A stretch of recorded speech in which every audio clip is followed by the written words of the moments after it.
Okay, so just मैं अपने जो भी स्टूडेंट्स देख रहे हैं उनको बता दूं, हालांकि अभिनव का बहुत अच्छा रैंक आया, बट इन्होंने जैसे कि एक बोला कि एक मिस्टेक इन्होंने किया था। जैसे कोई भी सब्जेक्ट कंप्लीट होता है तो ऐसे आपको नहीं करना है कि सारे सब्जेक्ट कंप्लीट होने के बाद ही आप उसको रिवीजन करेंगे। मेरे अकॉर्डिंग थोड़ा सा रॉन्ग स्ट्रेटेजी होती है। हालांकि यस सर। अभिनव का तो भी इतना अच्छा रैंक है, that is very nice of him कि बाकी उन्होंने बहुत अच्छा वर्कआउट किया होगा, but I will always suggest कि या ये खुद अभी सजेस्ट करेंगे आपको कि एक या दो सब्जेक्ट अगर हो भी जाता है तो थर्ड या फोर्थ के बाद जो वापस फर्स्ट और सेकंड है उसको पढ़ते रहना है। मतलब ऐसा कभी भी 45 टू 60 डेज होना ही नहीं चाहिए कि आपने कोई सब्जेक्ट को टच नहीं किया। सो इट मीन्स कोई भी सब्जेक्ट 60 डेज के अंदर आपको अगेन टच करना ही है। अभिनव, राइट? आप भी ये सजेस्ट करेंगे? Yes sir.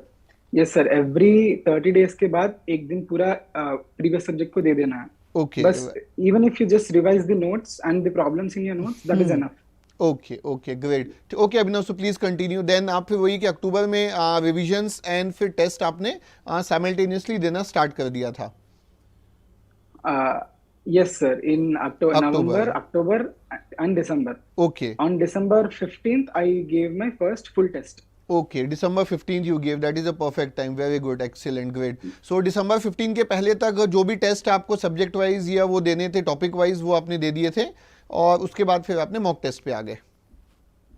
Sir, I did not complete all the हाँ subject-wise tests, हाँ, but even then I started with the full test because great, all my subjects were complete. I did not want to delay the full tests exactly perfect. तो time. Just उसके बाद क्या 15 दिसंबर के बाद आपने जो बचे हुए टॉपिक वाइज या सब्जेक्ट वाइज टेस्ट थे वो भी दिए कि फिर आपने छोड़ ही दिया उसको? Sir, उसके बाद topic-wise I did not give, but I okay, gave combinational tests. Combinational Those test, were okay very helpful, sir. Okay, Combinational tests. ठीक है। तो ये जो 15 दिसंबर के जो बाद की जर्नी है उस पर अपन थोड़ा सा और डिस्कशन करते हैं, कि आपने मॉक टेस्ट दिए और फिर कैसे होता था, जैसे एक दिन में एक टेस्ट दिए फिर अगला टेस्ट कितने गैप में देते थे? सो गैप क्या होता था दो टेस्ट के बीच में, और वो दो टेस्ट के बीच में रिवीजन भी करते थे या जो नहीं बनता था उसी पे ही फोकस करते थे? So basically, in my first test, I got good marks, sir. So first, what I used to do, I used to give one day for just doing the questions which I did not do in the first try in the exam. Okay और मैं वो लिखता भी था. Okay And if I find any concept is I don't know that concept nicely, then I used to study from the notebooks also. Okay, फिर उसके बाद कुछ टॉपिक्स होते हैं ना सर जो हमें नहीं आते, यस, तो उस after finishing the analysis of the test, then I used to revise those topics. Okay उसके बाद इफ आई थिंक कि everything is done related to the previous test, then I used okay to give the next test. Okay but बीच में ऐसा हो गया था कि मेरे मार्क्स कम हो रहे थे. Okay So I took a break, maybe 1 week break I took okay from okay January 15th, I think, sir. Okay January 15th से January 25th तक मैंने कोई टेस्ट नहीं दिया. Okay, And I studied I revised all the subjects, yes, all subjects, and I also used to do the workbook questions, okay, mainly those which I marked previously, which I couldn't do in the first try. This is okay. So ये marking वाला थोड़ा सा बताओगे अभिनव? ये मेरे को interesting लग रहा है कि जो मार्क्ड वाले आप बोल रहे थे। So first, when we are doing the subjects, when we are listening to the classes, after listening to the classes, हम workbook करते हैं ना सर. यस तो workbook ऐसा करना चाहिए कि you should not do it just for practice. Yes. It should be like test only, sir. Okay For example, if you are doing 30 questions, then give yourself 1.5 hour. Okay Okay, and then just see how many questions you can do, okay, and don't see the answers just one by बाद में one, नहीं हाँ देखना हाँ, है एक साथ answers. बाद में देखना, 30 हाँ, करने के बाद पूरे पूरा, 30 देखना है, फिर देखना है कि कितने क्वेश्चंस करेक्ट हो रहे हैं. राइट?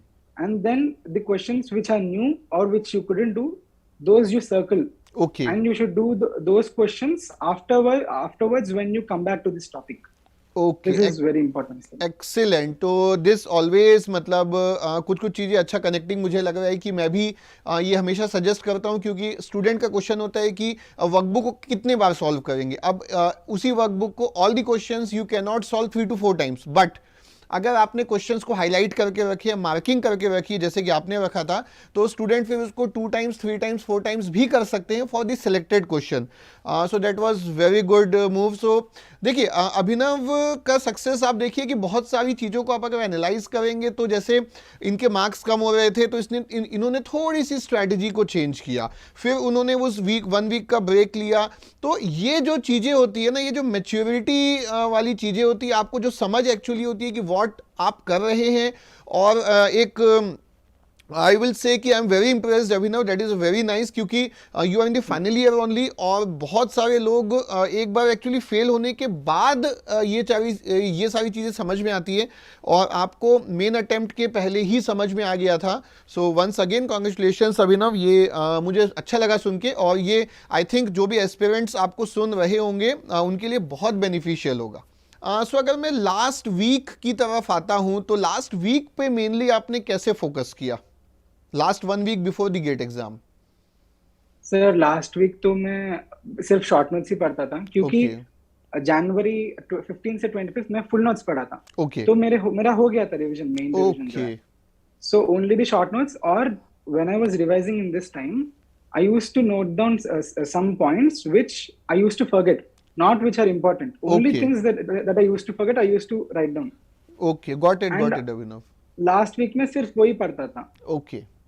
Short notes भी if I think it is needed, I used to study. That's it. Main जो मैं बोलता था, जिनमें मैं मिस्टेक्स करता था, वो पढ़ता था.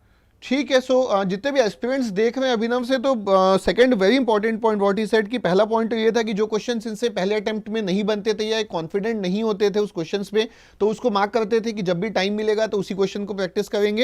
And next he is saying कि जो पॉइंट्स, ऐसा नहीं कि जो इंपॉर्टेंट पॉइंट्स है उसको नोट करना, एक अलग से ऐसे नोट्स होना आपके जो कि आप इन जनरल भूल जाते हैं, उसको कहीं ना कहीं मार्किंग करना, सो दैट आप जब भी टाइम मिले आपको, आप एटलीस्ट वापस आके उन्हीं को पहले देखिए, क्योंकि that will be more beneficial for you. अच्छा ये बताइए अभिनव कि शॉर्ट नोट्स आपने कब बनाए, टाइम क्या था कि जो आपने शॉर्ट नोट्स बनाए, क्योंकि पहले जब आप पढ़ रहे थे फर्स्ट राउंड में ही, तब तो आपने मेन नोट्स बनाए थे. शॉर्ट नोट्स किस ड्यूरेशन में बनाए आपने? सर सितंबर से मैंने रिवीजन किया ना सर, तब बनाया.